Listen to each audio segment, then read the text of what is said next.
everyone for coming on time, and apologies we're a little 10 minutes late, but thanks so much for coming in. So I'm very happy to present to you Mr. Tushar PRADHAN. He's the Chief Investment Officer of HSBC Asset Management, and as you realized the rest of the evening, prolific speaker. He's been an adjunct faculty at JBIMS Mumbai, and also he's been invited in the past to speak at IIT Bombay, IIM Bangalore, and at several corporates. So he's just going to be, we're calling this Lessons in Excellence, where we're trying to call a lot of internal and external speakers to share their life experiences, to tell you about their successes, their failures, their journeys, and hopefully inspire you to be like them. So thanks for coming, and over to you, Tushar. Thank you. As Charles said, it's going to be a little bit autobiographical, but not for the reasons that I am going to tell you how I excelled, but it is much more safer to point to other people who I have over the period of my career met and have seen really excel. So when we talk about excellence, I just kind of Googled to say, well, what does this mean? I mean, we all talk about it many times. So I came up with, a random search, and it told me about 5 things which mean something to excel, to do much better than what we are, and the steps to those. And I want to, kind of give a little bit of thought to these things as we carry along. But the autobiographical part is, as Charles mentioned, I am looking after a fairly large corpus of money across equities, fixed income. I have a background going back to the US, where I did my MBA. Worked in the New York area for some time, companies such as MetLife, First Investors Corporation, all in the financial services area. Came back to India in a very interesting time, 1995. For you, maybe pre-birth, but that was the time I came back.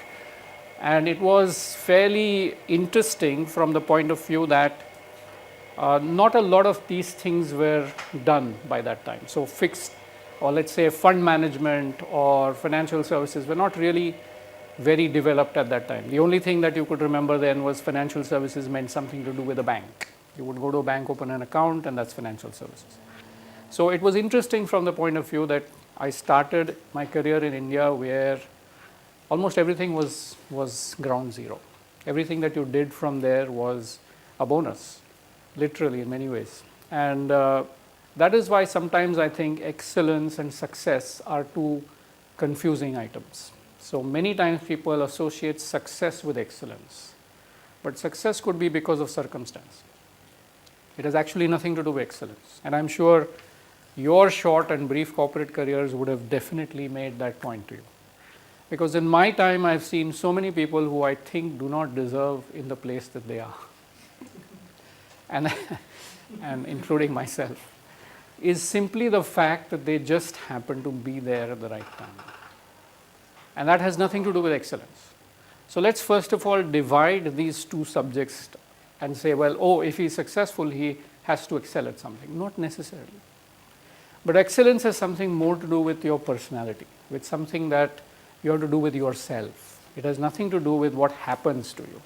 It is something that you do to yourself. And then why do we do it in the first place is something which is very important for us to establish. Carrying on my journey after I came back from the US, I joined a company called HDFC Limited. It was April of that year in 95 that I joined, and HDFC Bank just was born. So it was a very interesting time for me. I got a job for no fault of mine, but just the fact that I met someone who my father knew, not nepotism, it's just that, that's how things were at that time. Okay, why don't you meet Deepak? That's what my father told me. I didn't know who this Deepak was, so I landed up in his office. Turns out to be the chairman of HDFC, right? So I went in and he said, well, what are you doing? So I said, look, I tried finding a job. My background on Wall Street and all what I have done in the past, I don't think there's anything, which I can find interesting enough. So I'm going back. So he said, is that your only choice? I said, you tell me, what can I do? So he said, why don't you look at HDFC? I said, HDFC is a mortgage company. I don't have anything to do with mortgages. So he said, no, we are starting an advisory for some foreign investors. No one in my team really knows what the hell this is, but it looks like as if you might know something about this. So why don't you start? This was exactly how I got my job. And I'm very thankful for that circumstance, and things progressed from there. But the point is, I came to know this person very well. For whatever, everything else happened to me, it does not matter. But I know him from the time 1995, when he had just launched his baby, which was HDFC Bank. And if you were to ask many people in this country to say, well, do you think this man shows excellence? You would get a majority to agree with you. Okay, so my only association with this person is to see him in close quarters.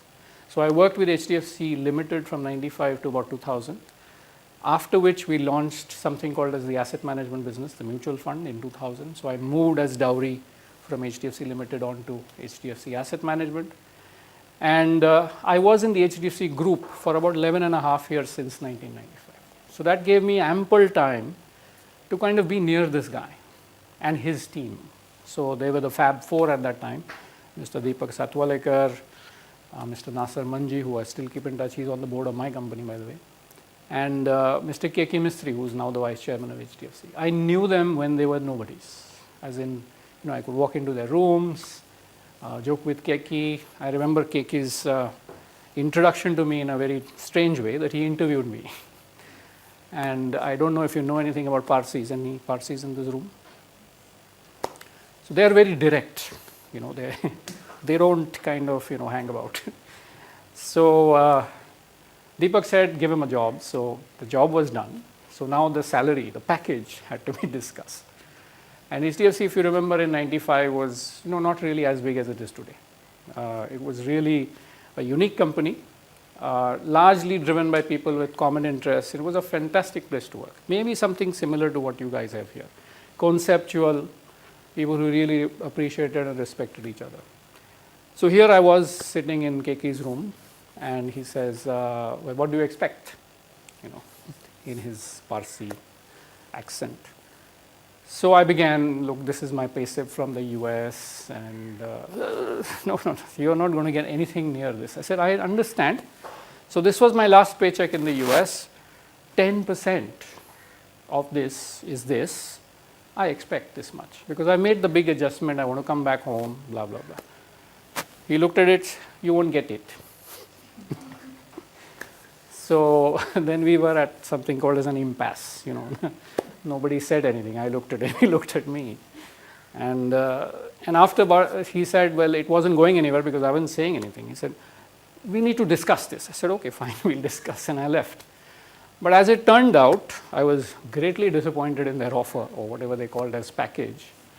It was a package with nothing in, but anyway, whatever it was, but I liked the people. I liked meeting Deepak, I liked meeting Keki, I liked meeting the other Deepaks, Mr. Satwalekar. And I felt this is a nice place to be, because coming from the US, all my other interviews had gone really very badly. So I didn't find anything which interested me to be part of an organization. So it was all to do with me. And I said, no, even if they pay me nothing, it's great to start here, because this looks to be the nice place to be. And I literally tell you, just because I liked those people, I began. And I must say that that was something which came from my heart. My brain wasn't working at that time. I wasn't evaluating, how much are they giving me compared to what, where am I in my career, what should I do? No, nothing happened. It just was a feeling at that time. I said, this seems right. And that's when I began. And I really look back at that time and say, well, how did I come to that decision? But it happened to be the best decision I took. And over time, I've seen these people excel. So if you see HDFC the way it has begun and where it is today, it's really a story of excellence. So what did they do? What is it that they did so well? Just to give you some idea of how excellent are they, is that it always comes to a personal example. That's why I'm going to be autobiographical here, only to tell you how silly and stupid I am. is that when the HDFC Bank was launched, they gave shares to HDFC employees. Right? Since I had just joined HDFC, they said, oh, you are not eligible. So I said, fine, but the crib was always there. After 3 years of working hard in HDFC, they finally said, look, you've been crying out a lot. We issued this company at a par value of 10 rupees. The stock price has gone to 50 bucks. Okay, so in 3 years' time, HDFC Bank had gone up 5 times from or what we call as the IPO price. So I was pretty excited. Oh my God, I'm going to get HDFC Bank shares now. And with a flourish, my then boss, who shall remain unnamed, gave me this nice package, and I opened it up. And I still remember the number. It was 537 shares. So you can do the mathematics, 537 into 50. That was the great amount of shares that they had given me as recognition. I said, you might as well not have given this to me. So what is this? So all I'm trying to just build up to you is to say that it doesn't appear as if these things are going in the way that we think they are at the present time. It is about how things will work in the future, which is most important. And I have always had this crib all my life that they could have given me more shares. But the idiot that I wasn't making exactly peanuts at that time. I could have made, say, 10, 15,000, whatever that princely sum per month I was making. 50 bucks a share, available in the market. I could have bought it, right? And what is it worth today? That's how stupid I am. So the fact is, we look at the number, but we do not understand what the potential is. What is excellence? And what can excellence give you? What are the kind of returns excellence gives you? It's something which is completely devoid in our minds about how to assess this. And that is the reason why people make these mistakes. They are not really conversant with the journey of excellence. They don't know how they make it. They all will talk to you once you have made it. But they don't know how you began, how you were 20 years ago before you became a success that you are. And that is most critical to understand. So if you have it in you to say, look, I want to be excellent, I want to excel in my field, then there are certain things you have to do. They don't fall into your lap like the job fall in my lap. It does not work like that. You have to work at it. And this work is not something instantaneous. Another autobiographical example I can give you, which is very dear to me. You can say that, I've left a lot of money on the table, by the way. The table is full of money. I didn't go home at all with it. So one of those things that 2002, 2003, the markets were in an absolute horrible mess. There was nothing in this country which was working. Steel prices globally were at an all-time low. Commodities were completely short. The what we call as the tech boom had just busted on all of us, and there was nothing to do. And here we were, make some money in the markets. Markets were, strategically and secularly kept going down. At that time, something was happening in the fixed income markets.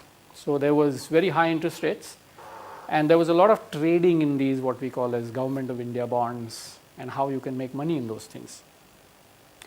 So as an asset manager, we didn't have the ability to make money for ourselves. We always invest for third parties, and it's generally an investment which is held for the long term.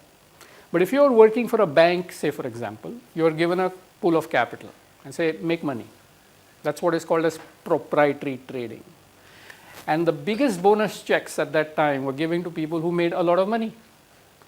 So even if I am running a mutual fund, I'm doing exactly the same, nobody gave me those kinds of bonuses because it's not anybody's money, it is third party money. And they're investing it for the long run. But when I talk about a bank prop book, at that time, I still remember, I'm sure you may remember in 2003, 1 crore was a big amount of money. Do you agree? Some of you may be around in 2003. I was, and I know that the top check for bonuses that year was given to a trader in Deutsche Bank, and his pay check for that 1 year as a bonus was 1.3 crores. And the guy who used to service us because he was on the trading desk, right? So he would call us, take us out for dinner. He would kind of run around us. And when we got to know how much he made, I said, "Aane do sale ko, let me see." Now he comes. I see no change in him. He's as committed, as excited about doing business with me. And he doesn't notice that I know that he's made a lot of money. And I'm kind of, looking at him. And he's going about doing whatever he was doing.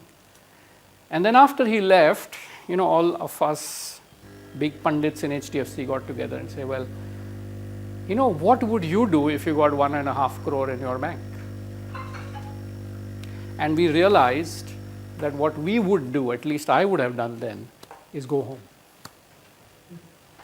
I would have gone home. I said 1 crore in 2003 is enough for me to last a lifetime.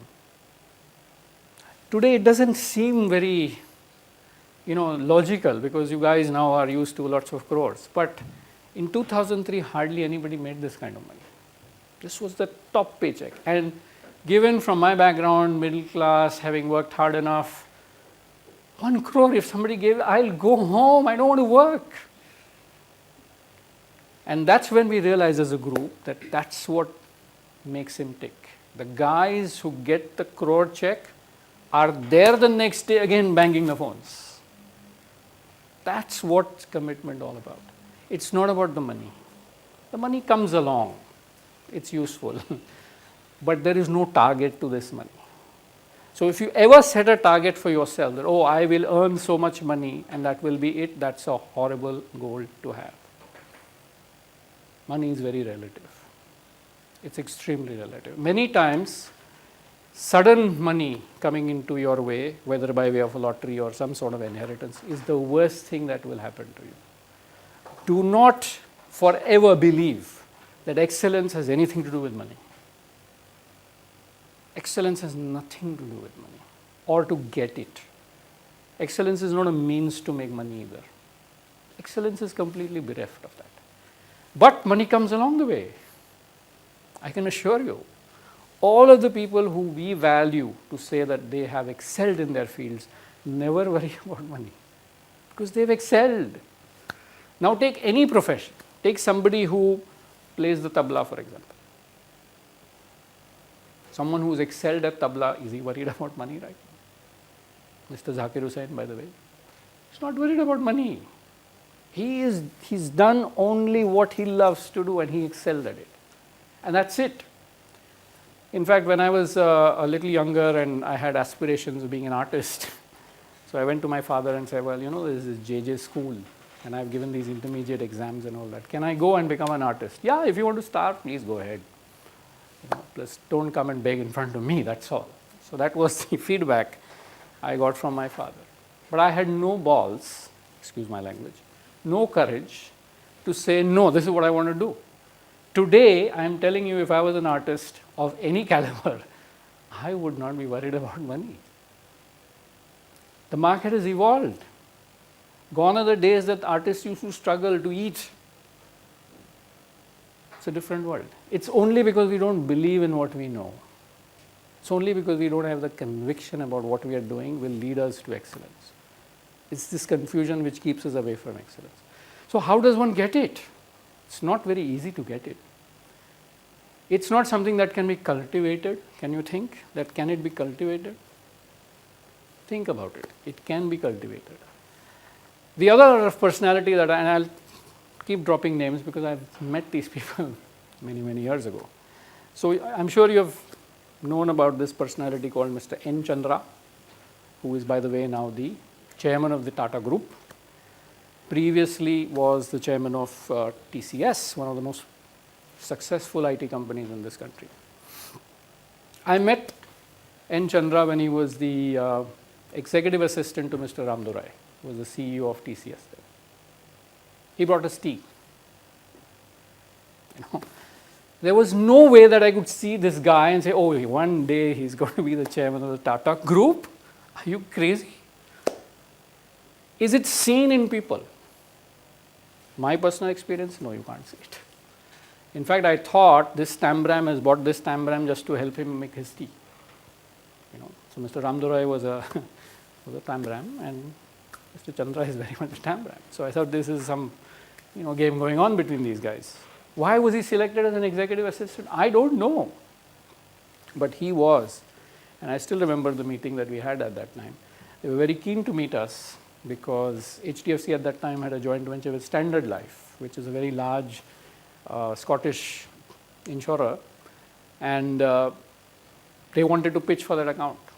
So when I said we want to meet you, I said, yes, of course, please come. Mr. Ramdore was there, and yes, and Chandra, please come in. That's when I met him. Do you think he is a person who you think has excelled in his field? I clearly think so. But it was not very obvious to me when I saw him the first time. So what is it that he did is something we need to know. We have to know what he did from that point onwards. I didn't know him, I didn't meet him for a long time after that. How many examples can I give you? How many examples can I give you?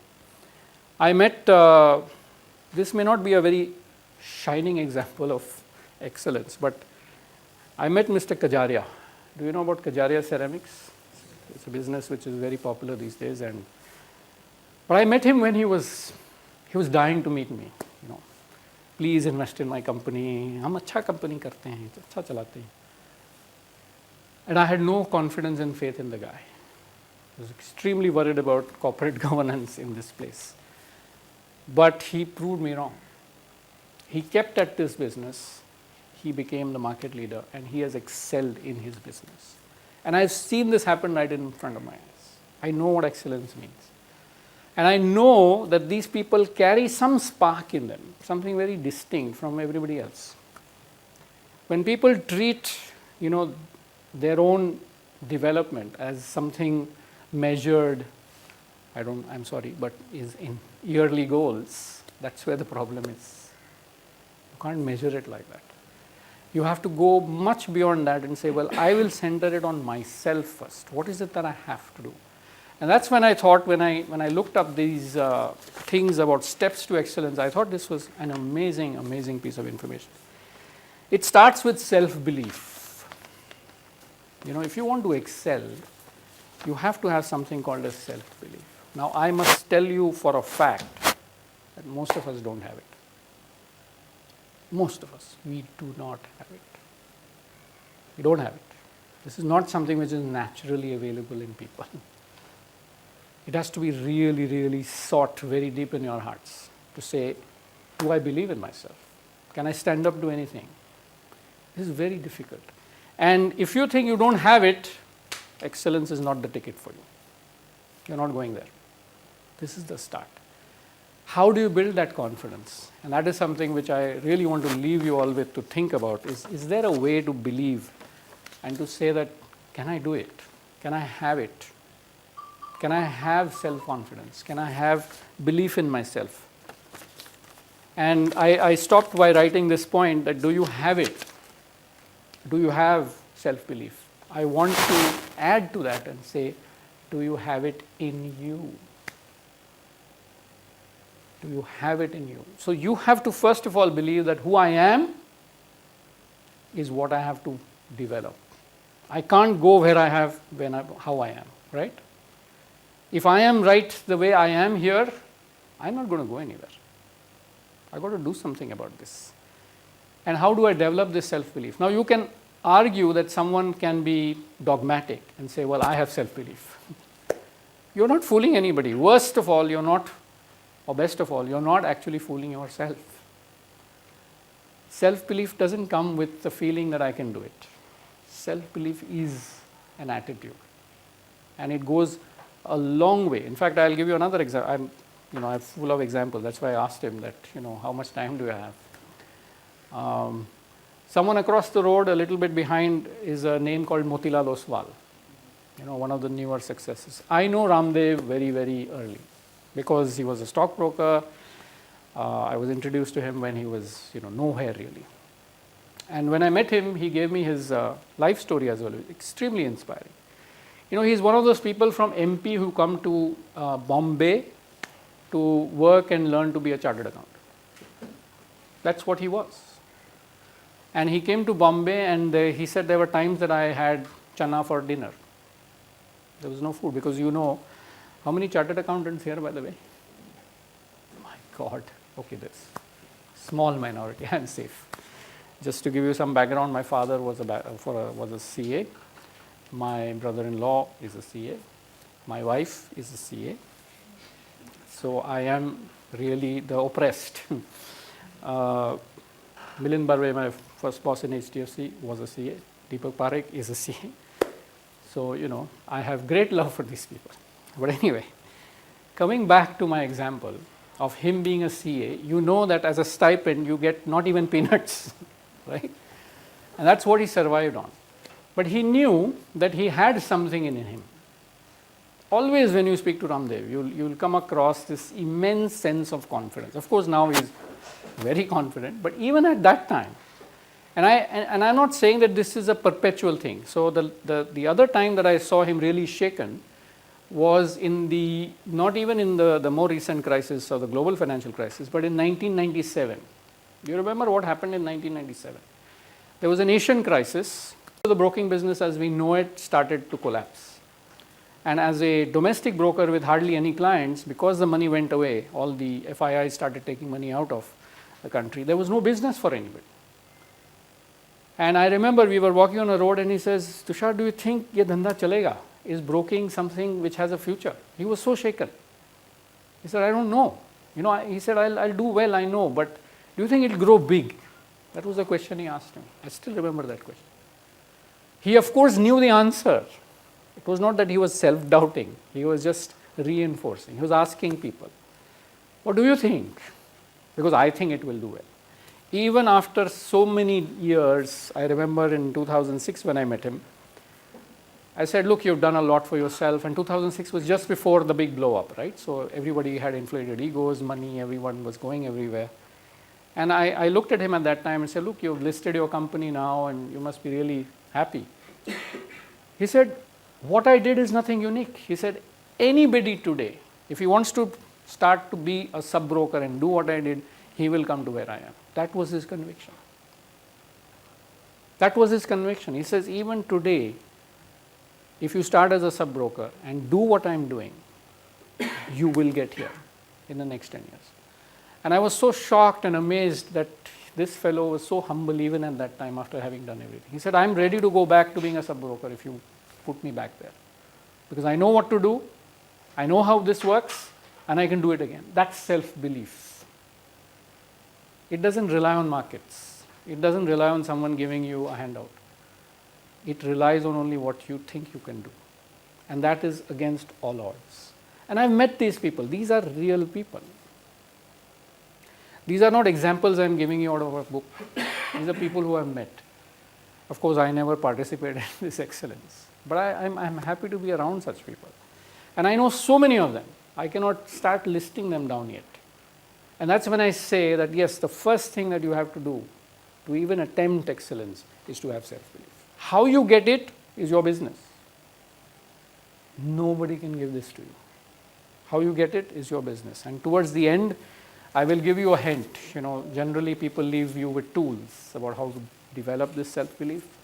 I can share what I think is very necessary for you to get there. Second point about getting excellence is keep building skills.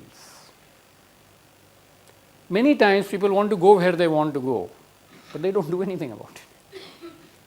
How are you going to go there? You've got to invest in yourself.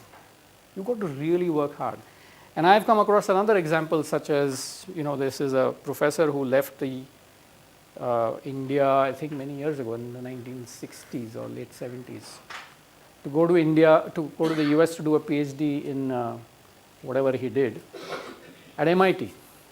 Now in the 70s, MIT was like, an impossible dream. Not so much now, but at that time it was. And he went there. I met him now, he's about 80 years old. And I was just chatting with him. I said, well, what do you do these days? Because, as a tenured professor after MIT, you don't really do anything, right? You can enjoy your life. He takes a single course every year even now, he and his wife. They go and learn something new. And I said, oh, this is very easy in the US, go to the university, take a course, take a summer course. It's not possible for us in India. Just don't go to take some course in India, right? It's not possible. So I was already building my defenses saying, हाँ ये उधर चलता है, इधर नहीं होता है. And he gave the shock of my life to say that I went to Rishikesh to attend a 6-month course on Vedanta. I said, what is this fellow talking? He's 80 years old in Rishikesh in that cold. This is what is skill building. This is how seriously you have to believe that I need to have them to really go on this road. Because excellence never ends anywhere. He's 80 years old. He doesn't need to prove anything to anybody. But that's the belief that one has to have. These skill building exercises are permanent. You have to keep learning. And not learn because, oh, I've learned something. The boss slapped me today, so I learned something. No, that's not learning. Learning is going to an expert. Learning is going to a guru, somebody who's actually has field experience, who's actually going to sit down and tell you something, not for free. He'll charge you some money, and which is money well worth paying. It could be anything. Have you heard of calligraphy? And Steve Jobs and all that? Steve Jobs calligraphy, you know? No? Shall I tell you? Okay, so when Steve Jobs, the great man who excelled at everything, was, I don't know, Stanford or wherever he went, he was bored with the curriculum. He just didn't think it was something which is going to help him do what he wanted to do. He was dreaming big, he was excellent even at that time. So what do I do with my time? My foster parents have, he didn't know they were foster parents, but my parents have paid me money. So let me find a course. And if you know, liberal arts education in the US is pretty open. You can take any course you want, like say commerce, science, not like that.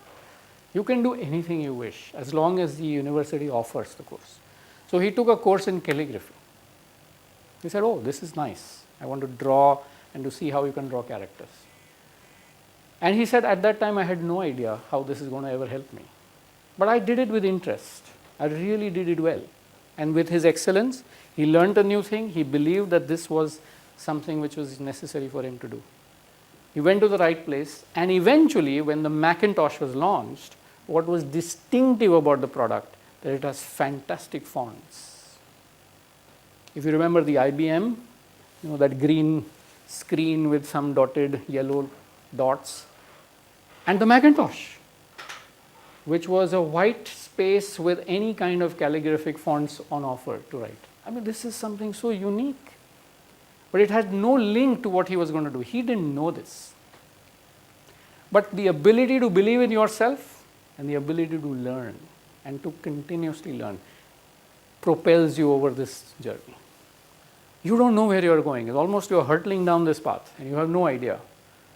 But as long as your attitudes are in the right place, that you know you have self-belief, and the fact that you invest in yourself and you learn new things as you go along, you will get somewhere. And some very bad and horrible examples opposed to that is in my life, I can tell you. So, chartered accountants of the world unite. We had, since my father was one and everybody in my family was, they said, you have to start doing chartered accountancy. So I started, much before the curriculum started. So while I was in college, just to get, out of their hair, they would say, just go and work with this cousin of mine, he has a firm. And nobody in the firm wants to go on an outstation audit, but you have nowhere to go, so why don't you take this job? So I was in SY/BCom, I think. And I went on a bank audit to a place called Mehsana in Gujarat. I had never heard that there is a place called Mehsana in Gujarat, but I found out. Ended up there, and I was to audit a State Bank of India agriculture branch. Now, agriculture and Mehsana, if you know Mehsana, you will say, what the hell are you talking about?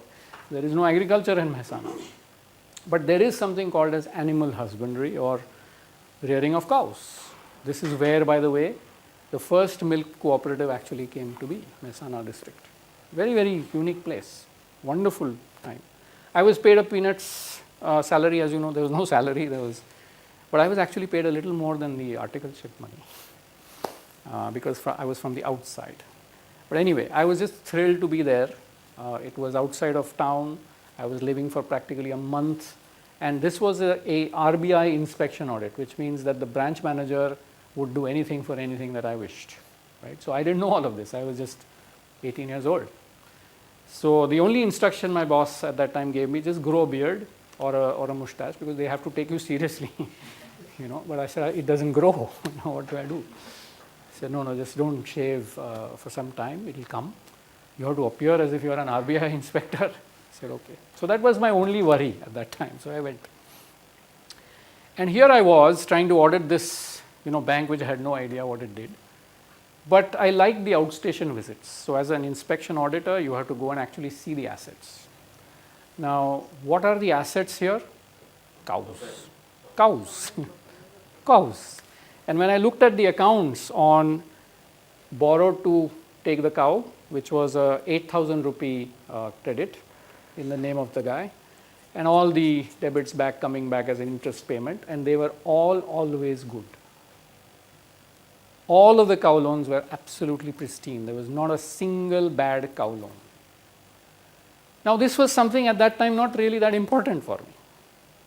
But today when I hear, oh, priority sector loans are always bad. No, I don't think so. So between non-viability and, I would say, you know, predictive lending, there is a gap there. If you make agriculture viable, it can be extremely profitable. And one of the things I realized is, why is it that these cow loans are so well repaid? It was only simply the fact that over 3 years, these were Jersey cows at that time, as they called them. And a prize-winning Jersey cow would give you as many as 21 liters of milk every day. That is the kind of potential it had. So why would it go bad? But all the tractor loans were bad. All the truck loans were bad. I said, what am I doing wrong here? Why, if the farmer is so well, you know, taking care of his cows, why is he not able to utilize a tractor? Guess what? The tractor was not used for tracting. It was used for transport. And it was let and sublet, and eventually I didn't even know where the tractor was. So when we went on an inspection, there would be like, you know, these lead runners. Arey, wo tractor le kya ho? You know, nobody knew where the tractor was. So because the bank officials are there, I was, there's a tractor there, okay, we inspected. I learned a lot. I learned a lot in those 35 days. I can almost remember every single day of the 35 days. I learned what to eat, what not to eat. You know, things which were for an 18-year-old very new, because I was in my home all this time. All I'm saying is, this did not actually come to me from self-belief that I have to learn and what not. But just I had an open attitude. I said, ठीक है, जाके देखते हैं क्या फर्क पड़ता है. Let's show up. That sometimes helps. Out of your comfort zone, what would a normal 18-year-old boy for his 3 months of vacation do at home? In BCom, by the way, where you don't study even in college.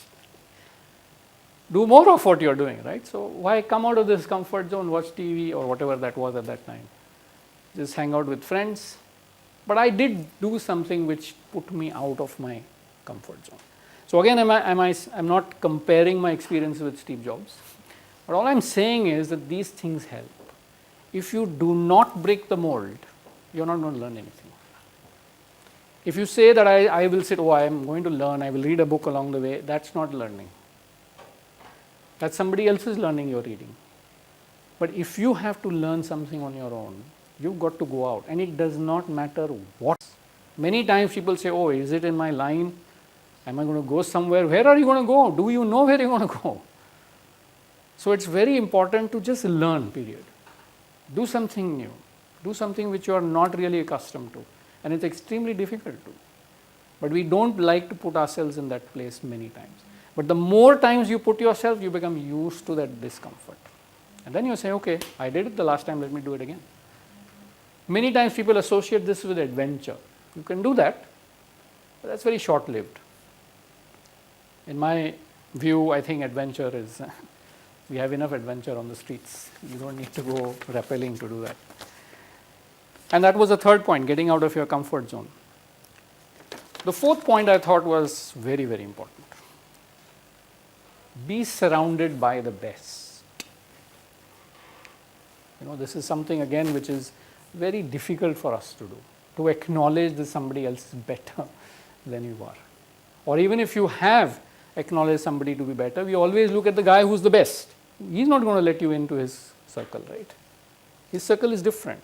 But you've got to find people who are doing very well in your circles and start getting associated with them, because you have to know what they do. It will not come to you automatically. You have to see how other people do this. And the way to get involved is to get involved with these people. Be part of their circle. What is it that they're doing? These days, of course, it's a lot easier to follow with Facebook and whatnot. But forget about social media. Just be with them. And that is one of the ways that you actually start getting to understand what do these people who excel do during their lifetimes. What do they do with their free time? What do they do at work? What do they do with their families? Because if you see these people who excel, typically, if they've really done it well, they excel in all fields. You will hardly come across someone who's an enduring success who has a troubled, I would say, marriage, or he's, really, I don't know what. All other parts of his life not working. Generally doesn't happen.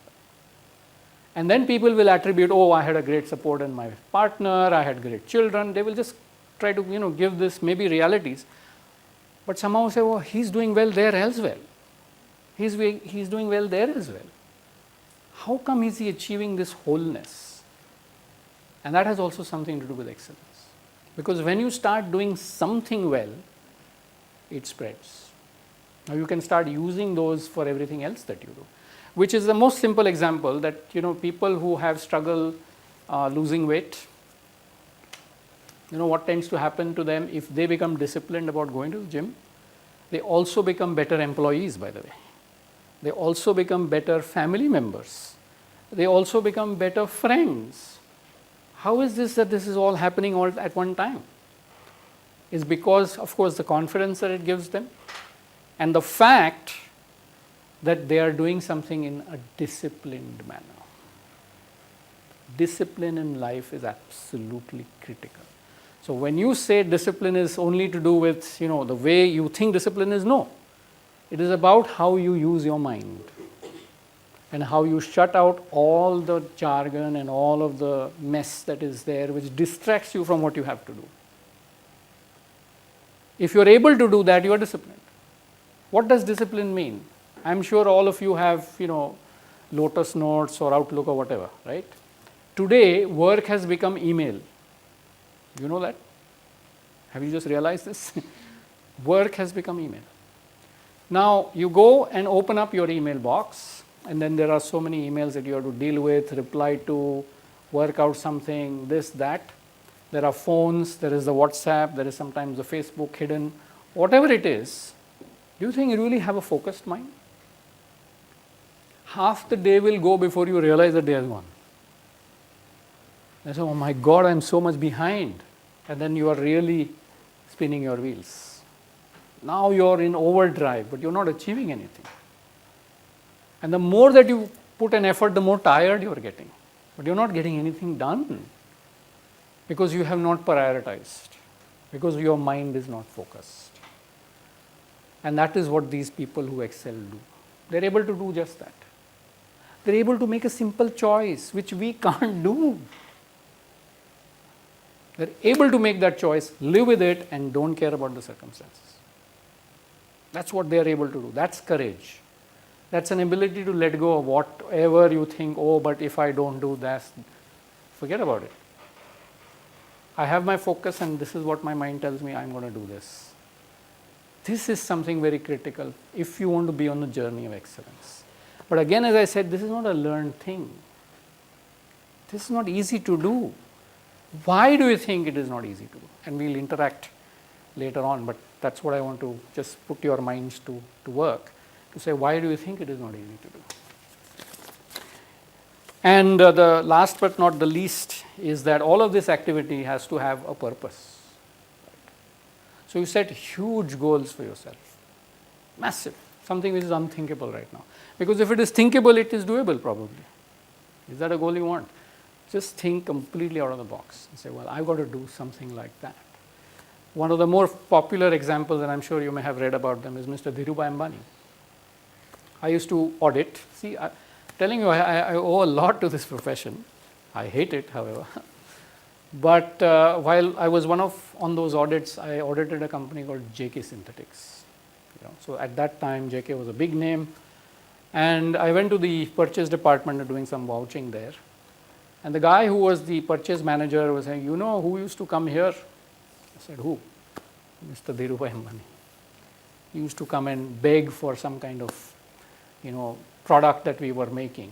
And we would say, हाँ नहीं करेंगे. But he said, what I remember about the guy is he used to always talk big. I said, I don't believe that that can be false. He always talked big. He said, one day I'm going to be bigger than JK. That's what he used to say. And he was nobody at that time. So you can argue that, look, you can be dogmatic. You can say, oh, I'm going to be big. But we all know a little bit about his lifestyle to know that he really ran behind his dreams, right? At the exclusion of anything and everything else. Are we willing to do that is the first question we have to answer. We also want that, but we also want that. Oh, we also want to excel. Sorry, that's not coming your way. Excellence becomes a way of life. And then everything along with comes along. That comes secondary. But you cannot divide your attention like that. It has to be that one thing that you want to become, whether you want to excel at whatever you're doing right now, or you just want to be an excellent human being. Whatever that be. And that's how it works. So I think I've taken, more time than was allotted to me. But I'm really happy to be here and share whatever, I could with you. And I'm going to leave you with those tools that I talked to you about. So I've told you how difficult it is. And I can give you some examples about how it has worked for me. I run about $24 billion of assets. And on any given day, there are about 15 stories hitting me as I enter the dealing room. Right? It is extremely important to kind of just wait there. You don't have to do anything right away. But it's very tough to do that because, and every day the issue is urgent. Like for example, I held a company 2 days ago which is called Shriram Transport Finance. The minute I entered the dealing room, it's 20% down that day. Nobody knows why. It's just 20% down. And it's dragging my portfolio down with it. Now, what are the things that will run in your mind? There is an email there, the dealer is going crazy. There are 15 people on the line waiting to talk to me, to tell me what's really wrong. There is the TV blaring, which is also talking about the same thing. Now, do you think this is a normal day for me? It is a normal day. This is what I deal with every day. And for many reasons, I feel that, not having a routine job is excellent. But many times I also crave the routine. So is something routine? At least the tea comes on time. Something which is not so different all the time. But, I really feel over a period of time that I've become comfortable with non-routine. And I feel probably the secret of doing well is to be comfortable with the non-routine. The minute you start expecting things to fall in place is when you don't do anything about it. Just wait for the world to work your way. And it doesn't work your way. And then when it doesn't, then you start getting worried about it. But it's already too late. So if at all, even in your routine jobs, even if the jobs that don't demand much excitement by definition, does not mean you don't have to do anything. You have to always proactively do what you're supposed to do anyway. But in a lot more energy than what you are giving it right now. If you think everything is on autopilot, you are the one who's going to lose out. Nothing is on autopilot. Nothing is for sure. And I have, again, for so many reasons, being in the markets, experienced it so much. So people say, oh, the 2008 global financial crisis was a terrible thing for all. How terrible can it be? Do you know where I was working in 2008? If you know a little bit about the global financial crisis, I was working in AIG. I was right bang in the center of it all. And the worst thing was that I knew what was going wrong. It was an amazing time and it was extremely stressful. Not that I just smelled like roses through that thing. No, it was a horrible time for everybody. But unless you are exposed to something so dramatic, And now that you look back 10 years ago and say, well, yeah, it happened. I'm around. I'm making more money than I was then. Everything is okay, right? But it waited for so long, this uncertainty on that day. In fact, those days, I would go to work saying that, oh, today the company is going to go bankrupt. Because the US government actually came and bailed the company out. Suddenly, it was 99% owner of the company. It diluted the hell out of everybody else. So whoever owned any shares, they were all worth together only 1% of the total market cap anytime. You are wiped out. And I'm talking about this company where people had built over a lifetime a corpus in shares which was worth millions of dollars. They were all wiped out one day. And this is a good story because AIG survived. What if you were in Lehman Brothers? So all I'm saying that life is very uncertain. To kind of wish that the uncertainty goes away is a horrible wish. It will never come true. So why don't we embrace the other, which is uncertainty, and embrace the energy with what we have to do? Because when you're doing something, your solutions come.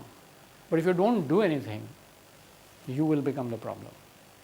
And many ways, over time, I've realized that proactively doing something, like say, for example, Charles called me saying that, oh, this is going to be an afternoon, means I have to go like midway in my work.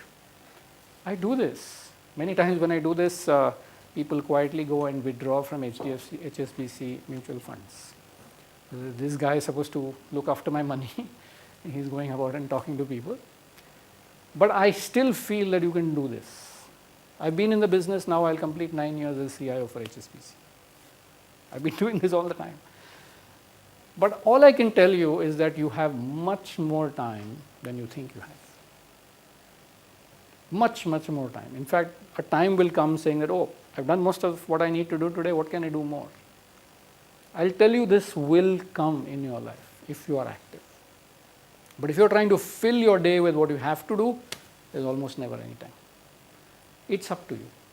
So this journey of excellence actually begins not with any of these examples, but a real reflection on what I am.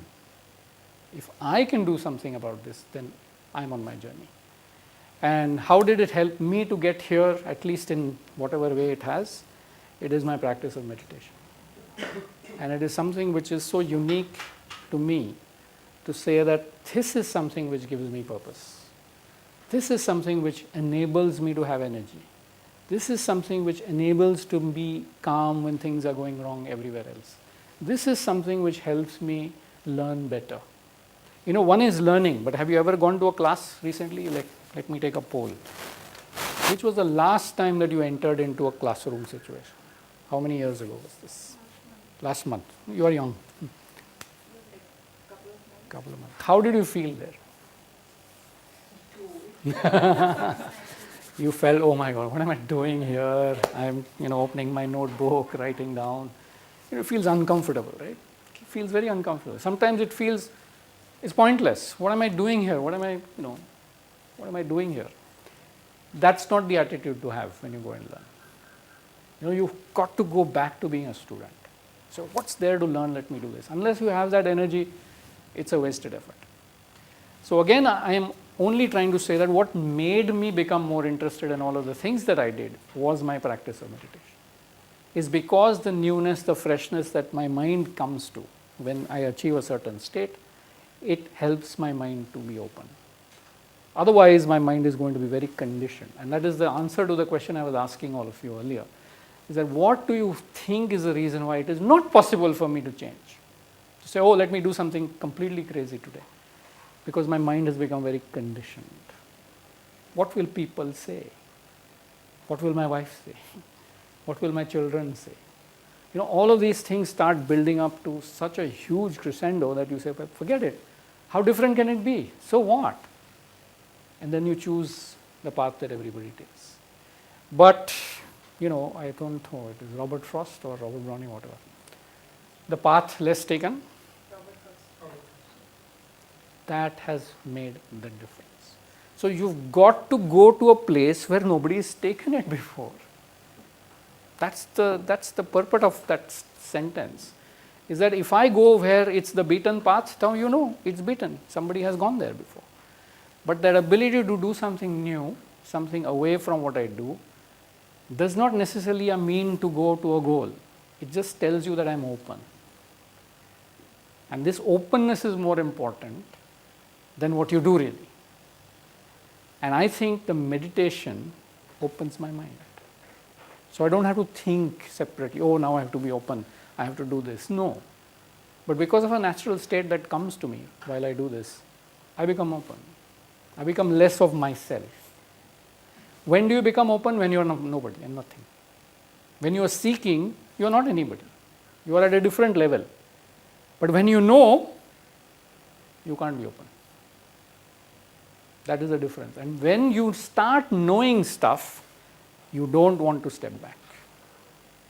You don't want to step back. You don't want to go into that position to learn again. And that is what is the barrier for excellence. And I will leave you with that one last experience, because I again started with the same gentleman, Mr. Parekh.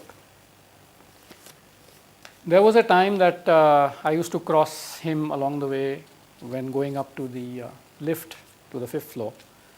And he knew that because he had hired me in the market space. And it was whisper that he knew everything about the stock markets. But he would get into the lift, he would see me, kya? Market kya lagta hai? So I used to be like, oh my God, Deepak is asking me. So I would go along this, that. Okay. The fact is that he was very keen to learn. At any point of time, he would never bring himself to the table. And even if it is a company he knew so well that he knew the promoter, their cousins, their husbands and whatnot, he would still ask me, what do you think about this? I have rarely come across people who actually do this. Even at this time, if I go to him and I say, this is what I'm doing now, he says, oh, is it? Come and tell me, what are you doing? This is an attitude. This is not about the person. It is an attitude. Even today, I can tell you that the kind of things that these people do are amazing. And that's because they have not manufactured this. This is how they are. But it has taken them time, effort to become and mold them into what they are. And over a period of time, they become that. Once you become that, it's very difficult to let go of that. You are just the way you are. You can't change that anymore. And that's when you are there. And at that time, it hardly matters whether, and again, the other thing, the childlike excitement, he always used to tell us that when he used to meet these great personalities, Sharad Pawar came to meet me. Almost like a child, getting excited about some big guy coming in. Sharad Pawar may be asking him for some help. But that is always how he used to present. And this is what I remember of him. So my experience with these people who have excelled is that tells me that that's an attitude. You can develop that attitude naturally in the unique way that they have, or I have a solution. The kind of meditation that I do is open for all. Something which is extremely useful, and I feel that has made all the difference in my life, having taken that path which nobody else has. Thank you very much. Thank you very much for being such a patient audience. Thank you, Tushar. So, does anyone have a question for Tushar? Yes, that's the tough part. Because I have a long list of questions. So let's do one thing. We have a round that we call the rapid fire round, where we like to put him on the spot, put all our guests on the spot. So let me see whether he's already sweating, so I'm sure he's going to be very stressed. Let's see whether his meditation helps him here. And then once we take him through these questions, we open it up to you guys. So Tushar, if you can tell us, 3 books which have really influenced you in your journey so far. Okay, I will be lying if I don't mention the one book which changed my entire life. That's called the Bhagavad Gita. But that's not a very boring answer. It's a very daunting book. Every time you see a Gita, it is always this thick, and with so many people writing all about it. I was not charmed by it at all. But I knew there was something in that book that I knew. But I didn't know what it was. So here is the scenario where I found this book. Barnes & Noble, 42nd Street, New York subway station. In the basement there's a Barnes & Noble. Go there and there's a book called the Bhagavad Gita as it is. A literal translation of all 18 chapters and all the shlokas. Written by an Italian guy. was translated from the Sanskrit into English. I said, this is the book I need. I read that book and my life was transformed because it was what it was. And that was the first book. In my business, I found one book to be extremely useful to me, and it again became a part of my lifestyle as well. It's a book called Fooled by Randomness. So his more famous book is The Black Swan, but this book is fantastic. And the humility at which he acknowledges his biggest success was led by a taxi cab driver who lost his way. And he would not, go to the office and actually trade on what he would have traded, but he couldn't reach the office, and he was saved. Because if he had traded, he would have lost his money. And that's when he starts building this thing that life is random. It's absolutely random. And we think that there are patterns, but life is. And that was his experience about how this works. And so we should stop worrying about what will happen. There is no progression to it. And that was a great book that I thought. I always feel that one of the books which really influenced me, apart from the would be this, but since last for 3 years. It's a book called Alice in Wonderland. This is a book I recommend all of you read. This year, whatever year you are. Read it again 5 years later. Read it again 10 years later. You mean different things. I'll just leave you with that one sentence I'm sure you remember from the book. That she suddenly become very large in the room. Do you remember that scene? She's drinking something. And there's another drink says, drink me. So then she said, oh, how will I get out of this room now? Because the door has become small. So she drinks it and she shrinks down to that level and she can open the door. And you know what she says? Oh, I didn't know you have to become small to pass doors. So there is a lot more to it than just the sentence, than just the dialogue. You have to become small. And there are so many such gems in that book. It's full of gems. It's full of gems. It's not for a child. Of course, the fact that you read it as a child gives some memory. It settles down in a very subtle way inside of you. And more you read it, all these meanings will come. So these are the 3 books I think. Thanks. Tushar, when we often talk about excellence, one myth that we have, we always look at people who are being very successful and we only talk about successes. But I'm sure many of these successful people also have had lots of failures. So any instance from your life that you can think how failure is, what you thought at that time was a bad failure, which has helped you to succeed later on in life? I haven't succeeded yet, so I still keep making these failures. Truth be told, I flunked 11th standard. Right, so that was my first face-to-face with a failure. It made me learn a lot of stuff. If you know that I was always nice, do well kind of boy, somewhere average, maybe a little better than average. And for the first time I thought the failures also were human beings. Because in schools you would treat the failures as some lesser form of humans. Now I was one of them. And for whatever the reason was, I learned a lot from that experience. There's so many failures to talk of.